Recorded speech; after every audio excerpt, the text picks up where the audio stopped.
The Antiquities of the Jews, Volume 4, by Flavius Josephus, Book 18, Chapter 9. What befell the Jews that were in Babylon on occasion of Asineus and Antiquities, two brethren. A very sad calamity now befell the Jews that were in Mesopotamia, and especially those that dwelt in Babylonia. Inferior it was to none of the calamities which had gone before, and came together with a great slaughter of them, and that greater than any upon record before. Concerning all which I shall speak accurately, and shall explain the occasions whence these miseries came upon them. There was a city of Babylonia called Neerda, not only a very populous one, but one that had a good and a large territory about it,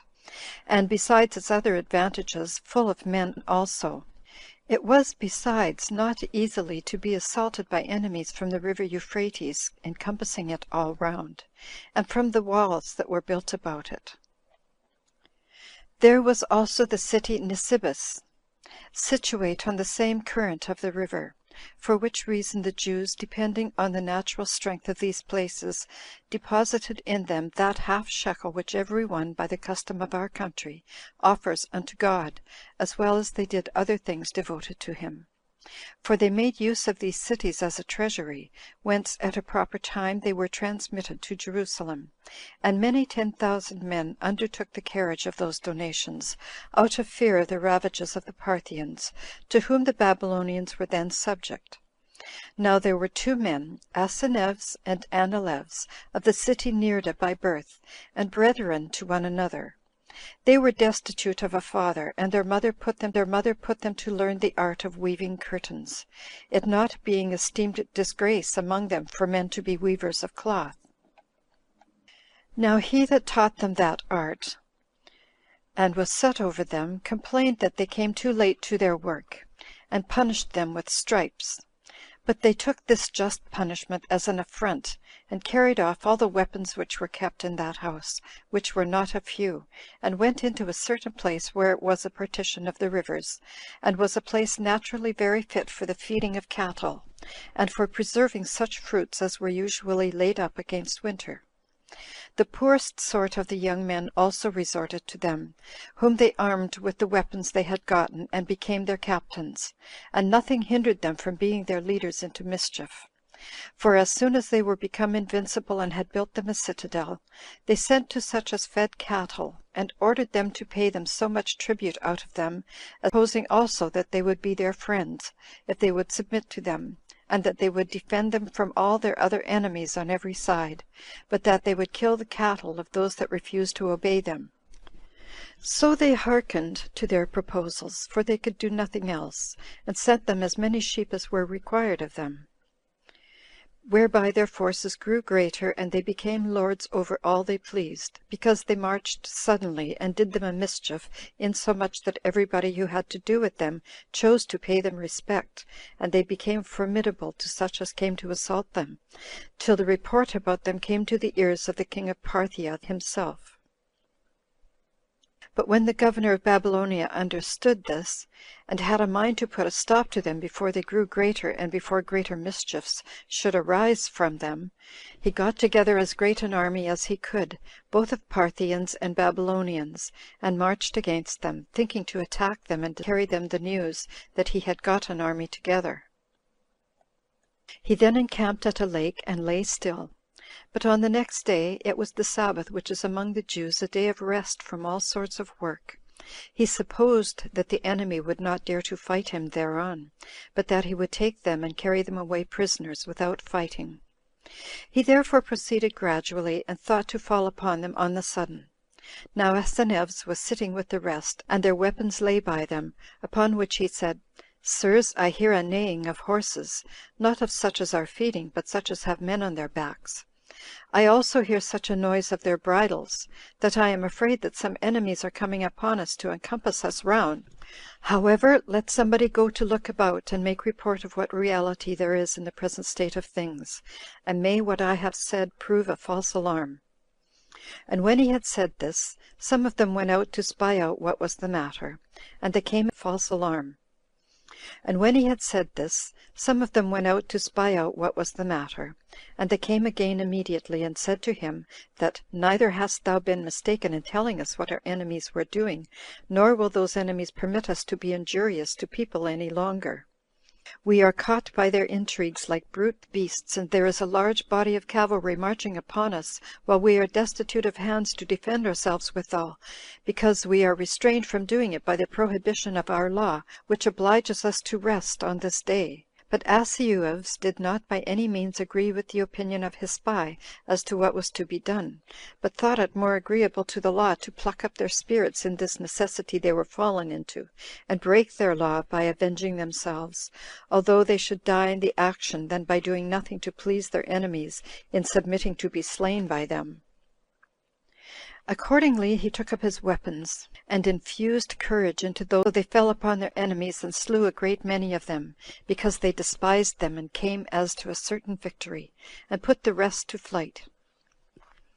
But when the news of this fight came to the king of Parthia, he was surprised at the boldness of these brethren, and was desirous to see them, and speak with them. He therefore sent the most trusty of all his guards to say thus to them, that King Artabanus, although he had been unjustly treated by you, who have made an attempt against his government, yet hath he more regard to your courageous behavior than to the anger he bears to you, and hath sent me to give you his right hand and security. And he permits you to come to him safely, and without any violence upon the road. And he wants to have you address yourselves to him as friends, without meaning any guile or deceit to you. He also promises to make you presents, and to pay you those respects which will make an addition of his power to your courage, and therefore be of advantage to you. Yet did Asineus himself put off his journey thither, but sent his brother Anileus with all such presents as he could procure. So he went, and was admitted to the king's presence. And when Artabanus saw Anileus coming alone, he inquired into the reason why Asineus avoided to come along with him.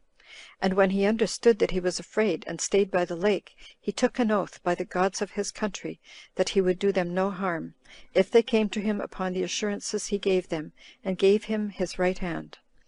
This is of the greatest force there with all these barbarians, and affords a firm security to those who converse with them, for none of them will deceive you when once they have given you their right hands,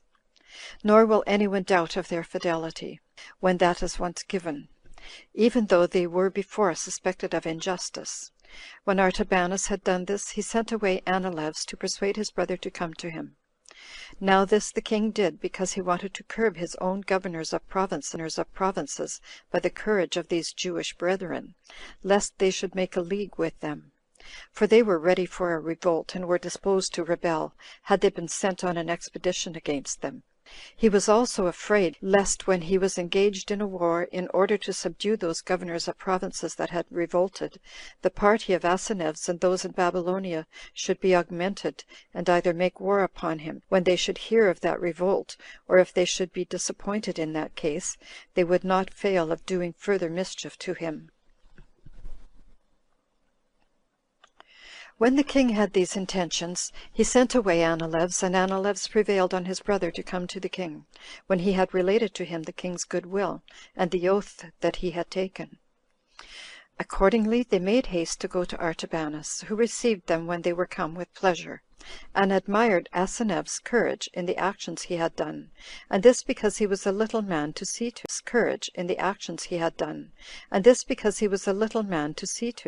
and at first sight appeared contemptible also, and such as one might deem a person of no value at all. He also said to his friends how upon the comparison he showed his soul to be in all respects superior to his body. And when, as they were drinking together, he once showed Asineus to Abdagasis, one of the generals of his army, and told him his name, and described the great courage he was of in war, and Abdagasis had desired leave to kill him, and thereby to inflict on him a punishment for those injuries he had done to the Parthian government, the king replied, I will never give thee leave to kill a man who hath depended on my faith, especially not after I have sent him my right hand, and endeavored to gain his belief by oaths made by the gods. But if thou be a truly warlike man, thou standest not in need of my perjury. Go thou then and avenge the Parthian government. Attack this man when he is under thy command, without my privity. Hereupon the king called for Asineus, and said to him, It is time for thee, O thou young man, to return home, and not provoke the indignation of my generals in this place any further, lest they attempt to murder thee, and that without my approbation. I commit to thee the country of Babylonia in trust, that it may by thy care be preserved free from robbers, and from other mischiefs. I have kept my faith inviolable to thee, and that not in trifling affairs, but in those that concerned thy safety, and do therefore deserve thou shouldst be kind to me. When he had said this, and given Asineus some presents, he sent him away immediately, who, when he was come home, built fortresses, and became great in a little time, and managed things with such courage and success as no other person that had no higher a beginning ever did before him. Those Parthian governors also who were sent that way paid him great respect, and the honor that was paid him by the Babylonians seemed to them too small, and beneath his deserts, although he were in no small dignity and power there. Nay, indeed, all the affairs of Mesopotamia depended upon him, and he more and more flourished in this happy condition of his for 15 years. But as their affairs were in so flourishing a state, there sprang up a calamity among them on the following occasion. When once they had deviated from that course of virtue whereby they had gained so great power, they affronted and transgressed the laws of their forefathers, and fell under the dominion of their lusts and pleasures. A certain Parthian, who came as general of an army into those parts, had a wife following him, who had a vast reputation for other accomplishments, and particularly was admired above all other women for her beauty, either heard of that her beauty from others, or perhaps saw her himself also, and so became at once her lover and her enemy, partly because he could not hope to enjoy this woman but by obtaining power over her as a captive, and partly because he thought he could not conquer his inclinations for her. As soon therefore as her husband had been declared an enemy to them, and was fallen in the battle, the widow of the deceased was married to this her lover. However, this woman did not come into their house without producing great misfortunes, both to Anileus himself and to Asineus also, but brought great mischiefs upon them on the occasion following. Since she was led away captive upon the death of her husband, she concealed the images of those gods which were their country gods, common to her husband and to herself. Now it was the custom of that country for all to have the idols they worship in their own houses. They go into a foreign land, agreeable to which custom of theirs she carried her idols with her. Now at first she performed her worship to them privately, but when she was become Anileus's married wife, she worshipped them in her accustomed manner, and with the same appointed ceremonies which she used in her former husband's days. Upon which their most esteemed friends blamed him at first, that he did not act after the manner of the Hebrews, nor perform what was agreeable to their laws, in marrying a foreign wife, and one that transgressed the accurate appointments of their sacrifices and religious ceremonies, that he ought to consider, lest, by allowing himself in many pleasures of the body, he might lose his principality, on account of the beauty of a wife, and that high authority which, by God's blessing, he had arrived at. But when they prevailed not at all upon him, he slew one of them for whom he had the greatest respect,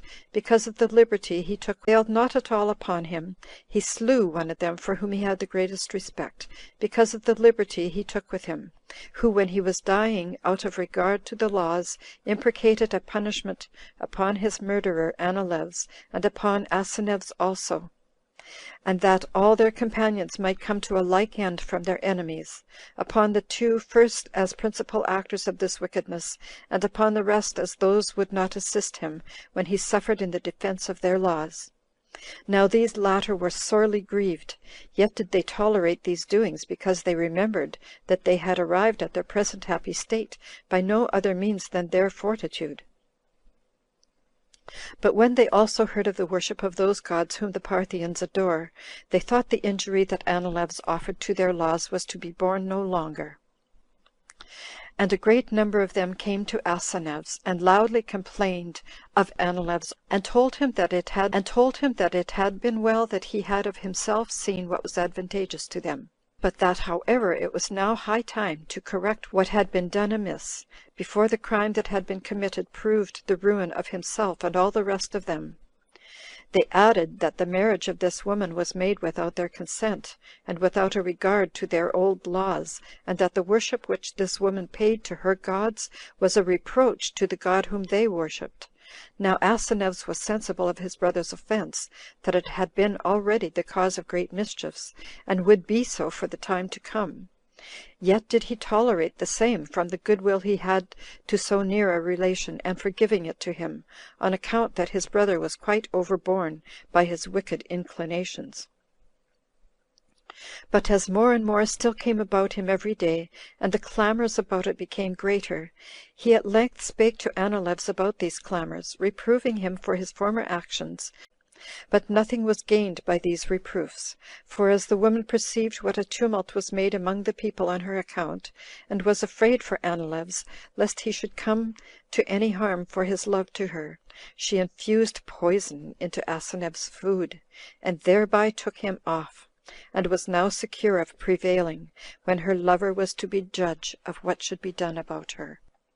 So Anileus took the government upon himself alone, and led his army against the villages of Mithridates, who was a man of principal authority in Parthia, and had married King Artabanus's daughter. He also plundered them, and among that prey was found much money, and many slaves, as also a great number of sheep, and many other things, which when gained make men's condition happy. Now when Mithridates, who was there at this time, heard that his villages were taken, he was very much displeased to find that Anileus had first begun to injure him, and to affront him in his present dignity, when he had not offered any injury to him beforehand. And he got together the greatest body of horsemen he was able, and those out of that number which were of an age fit for war, and came to fight Anileus. And when he was arrived at a certain village of his own, he lay still there, as intending to fight him on the day following, because it was the Sabbath, the day on which the Jews rest. And when Anileus was informed of this by a Syrian stranger of another village, who not only gave him an exact account of other circumstances, but told him where Mithridates would have a feast, he took his supper at a proper time, and marched by night, with an intent of falling upon the Parthians while they were unapprized what they should do. So he fell upon them about the 4th watch of the night, and some of them he slew while they were asleep, and others he put to flight, and took Mithridates alive, and set him naked upon an ass, which among the Parthians is esteemed the greatest reproach possible. And when he had brought him into a wood with such a resolution, and his friends desired him to kill Mithridates, he soon told them his own mind to the contrary, and said that it was not right to kill a man who was of one of the principal families among the Parthians, and greatly honored with matching into the royal family, that so far as they had hitherto gone was tolerable. For although they had injured Mithridates, yet if they preserved his life, this benefit would be remembered by him to the advantage of those that gave it him; but that if he were once put to death, the king would not be at rest till he had made a great slaughter of the Jews that dwelt at Babylon, to whose safety we ought to have a regard, both on account of our relation to them, and because if any misfortune befall us, we have no other place to retire to, since he hath gotten the flower. By this thought and this speech of his made in council, he persuaded them to act accordingly. So Mithridates was let go. But when he was got away, his wife reproached him, that although he was son-in-law to the king, he neglected to avenge himself on those that had injured him, while he took no care about it, but was contented to have been made a captive by the Jews, and to have escaped them. And she bid him either to go back like a man of courage, or else she sware by the gods of their royal family that she would certainly dissolve her marriage with him. Upon which, partly because he could not bear the daily trouble of her taunts, and partly because he was afraid of her insolence, lest she should in earnest dissolve their marriage, he unwillingly, and against his inclinations, got together again as great an army as he could, and marched along with them, as himself thinking it a thing not to be borne any longer, that he, a Parthian, should owe his preservation to the Jews, when they had been too hard for him in the war. But as soon as Anileus understood that Mithridates was marching with a great army against him, he thought it too ignominious a thing to tarry about the lakes, and not to take the first opportunity of meeting his enemies, and he hoped to have the same success, and to beat their enemies as they did before, as also he ventured boldly upon the like attempts. Accordingly he led out his army, and a great many more joined themselves to that army, in order to betake themselves to plunder the people, and in order to terrify the enemy again by their numbers. But when they had marched 90 furlongs, while the road had been through dry and sandy places, and about the midst of the day, they were become very thirsty. And Mithridates appeared and fell upon them, as they, at the time of day, they were not able to bear their weapons. So Anileus and his men were put to an ignominious rout, while men in despair were to attack those that were fresh and in good plight. So a great slaughter was made, and many 10,000 men fell. Now Anileus and all that stood firm about him ran away as fast as they were able into a wood, and afforded Mithridates the pleasure of having gained a great victory over them. But there now came into Anileus a conflux of bad men, who regarded their own lives very little, if they might but gain some present ease, insomuch that they, by thus coming to him, compensated the multitude of those that perished in the fight. Yet were not these men like to those that fell, because they were rash and unexercised in war. However, with these he came upon the villages of the Babylonians, and a mighty devastation of all things was made there by the injuries that Anileus did them. So the Babylonians and those that had already been in the war sent to Neerda to the Jews there, and demanded Anileus. But although they did not agree to their demands, for if they had been willing to deliver him up, it was not in their power so to do, yet did they desire to make peace with them. To which the other replied, that they also wanted to settle conditions of peace with them, and sent men together with the Babylonians, who discoursed with Anileus about them. But the Babylonians, upon taking a view of his situation, and having learned where Anileus and his men lay, fell secretly upon them as they were drunk and fallen asleep, and slew all that they caught of them, without any fear, and killed Anileus himself also. The Babylonians were now freed from Anileus' heavy incursions, which had been a great restraint to the effects of that hatred they bore to the Jews, for they were almost always at variance, by reason of the contrariety of their laws, and which party soever grew boldest before the other, they assaulted the other. And at this time in particular it was, that upon the ruin of Anileus' party the Babylonians attacked the Jews, which made those Jews so vehemently to resent the injuries they received from the Babylonians, that being neither able to fight them, nor bearing to live with them, they went to Seleucia, the principal city of those parts, which was built by Seleucus Nicator. It was inhabited by many of the Macedonians, but by more of the Grecians. Not a few of the Syrians also dwelt there, and thither did the Jews fly, and lived there 5 years without any misfortunes. But on the 6th year a pestilence came upon these at Babylon, which occasioned new removals of men's habitations out of that city. And because they came to Seleucia, it happened that a still heavier calamity came upon them on that account, which I am going to relate immediately. Now the way of living of the people of Seleucia, which were Greeks and Syrians, was commonly quarrelsome and full of discords, though the Greeks were too hard for the Syrians. When therefore the Jews were come thither and dwelt among them, there arose a sedition, and the Syrians were too hard for the other, by the assistance of the Jews, who are men that despise dangers, and very ready to fight upon any occasion.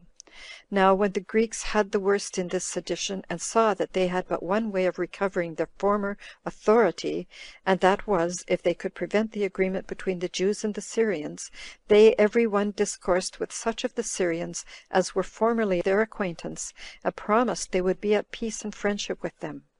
Accordingly, they gladly agreed. They soon agreed to a reconciliation; and when they were so agreed, they both knew that the great design of such their union would be their common hatred to the Jews. Accordingly, they fell upon them, and slew about 50,000 of them. Nay, the Jews were all destroyed, excepting a few who escaped, either by the compassion which their friends or neighbors afforded them, in order to let them fly away. These retired to Ctesiphon, a Grecian city, and situate near to Seleucia, where the king of Parthia lives in winter every year, and where the greatest part of his riches are reposited. But the Jews had here no certain settlement, those of Seleucia having little concern for the king's honor. Now the whole nation of the Jews were in fear both of the Babylonians and of the Seleucians, because all the Syrians that live in those places agreed with the Seleucians in the war against the Jews. So the most of them gathered themselves together, and went to Nisibis, and obtained security there by the strength of those cities; besides which their inhabitants, who were a great many, were all warlike men. And this was the state of the Jews at this time in Babylonia. End of Book 18. Chapter 9. End of Book 18.